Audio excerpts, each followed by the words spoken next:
ফুচকা আছে ফুচকা। আমার কাছে ঝাল ফুচকা, টক ফুচকা, তেঁতুল জল ফুচকা, চানাচুর ফুচকা পেয়ে যাবে। ফুচকা আছে ফুচকা।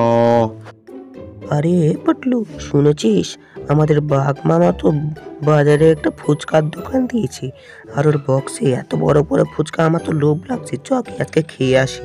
একে মাইরি, সত্যি আমাদের কারো কাছে তো টাকা নেই, কি করে খাবো ফুচকা ভেবে দেখেছিস? তোকে এইসব নিয়ে ভাবতে হবে না। ও বাঘ মামা, ফুচকা কত করে নিচ্ছ গো? এক প্লেট করে ফুচকা 10 টাকা রে ভাগনা। তাহলে আমাদের এক প্লেট দাও, কিন্তু আমাদের একটা শর্ত আছে, ফুচকা আমরা নিজেরা বেছে নেব। ঠিক আছে ভাগনা, একটু তাড়াতাড়ি নে, এক্ষুনি আবার দোকানে ভিড় হয়ে যাবে, তখন আবার নিতে পারবি না।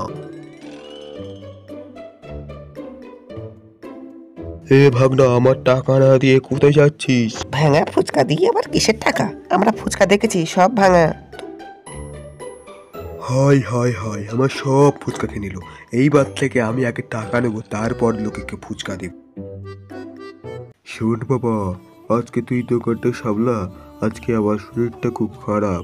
যখন কেউ ফুচকা নিতে আসবে তখন আগে টাকা নিবি, তারপর ফুচকা দিবি। কাউকে যেন বিনা পয়সা দিস না রে বাবা। ও নিয়ে তুমি ভেবো না বাবা, আমি তো আছি নাকি। আজকে ওই শিয়াল দুটো আবারও ফুচকা খেতে এলো। বাবু, আমাদেরকে ফুচকা দাও। আগে টাকা দাও, তারপর ফুচকা খাও। আমরা তো প্রতিদিন ফুচকা খেয়ে যাই।